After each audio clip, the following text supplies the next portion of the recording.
Hey guys, it's Jim and the Joker here, and in today's video, we're going to explain to you guys how to play the Sith Trooper in hopefully under 5 minutes. I don't know if we'll be able to reach that time frame because the Sith Trooper is more of a complex unit than most of the ones we've covered so far on the channel, but I'm fairly certain we can try to hit it in under that time. Now, the Sith Trooper is a really cool unit and probably one of my favorite to play in Battlefront 2 just because of its uniqueness. So let's start off with talking about the main abilities, then we'll move into star cards, then we'll talk about its strengths and its weaknesses, where it excels, and where you're going to probably need to rely on some teammates in order to stay alive if you're playing as a Sith Trooper. Starting off, our far left ability is an impact grenade, and this is actually one of the more powerful grenades in the game. It can take out very large amounts of troopers if you can get it inside of a centralized group. And it does massive amounts of splash damage, and all in all is just very good at also dealing with vehicles. It's one of those things that basically lets the Sith Trooper take on more than just infantry.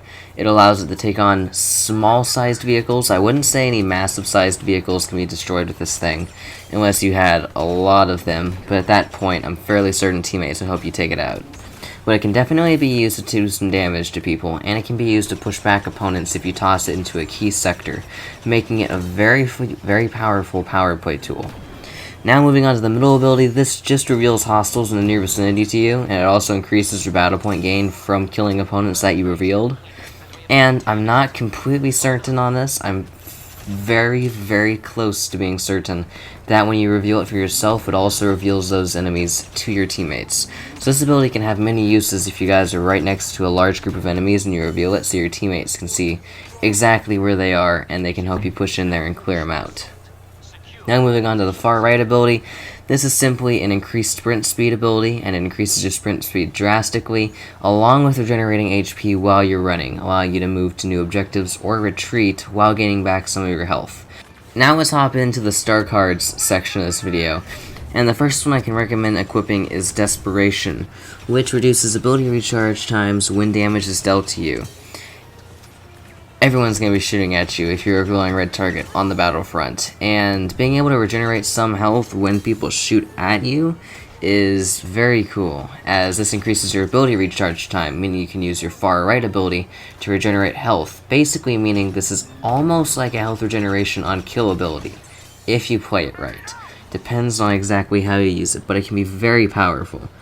Next up, I recommend using the Stalker star card, which regains health when defeating an enemy previously revealed with your middle ability, which is really powerful as this thing can reveal hostiles through a large amount of walls, and by gaining health from killing them, it means that you can always constantly be at over 100% of your player's health points, which is just very powerful in any combat scenario ever.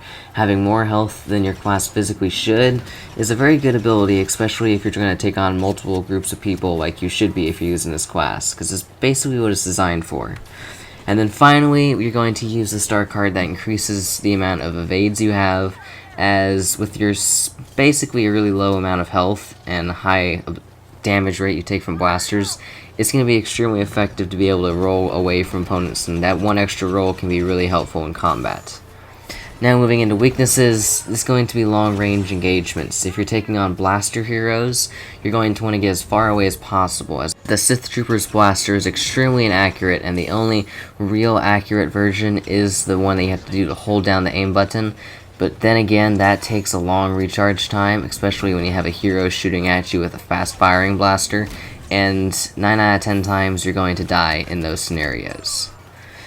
Now, another weakness of this trooper is against lightsaber heroes. Now, while he can be powerful if you use your evades correctly, I wouldn't recommend taking on force users that have force pull or force push, as if they can get you frozen or if they can pull you towards them, you're going to have a very tough time escaping, and your blaster does fire fast, but that doesn't mean it deals a ton of damage.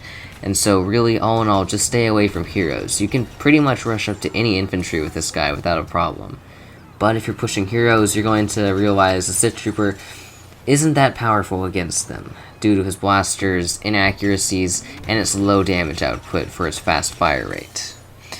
And moving on from that, we've basically covered all that you need to know to play the Sith Trooper. Those are the scenarios you shouldn't use him in, but in most other scenarios you can use the Sith Trooper to take on people at ranges using his secondary fire. It's the best way to take on opponents if you don't feel like getting all the way up in there.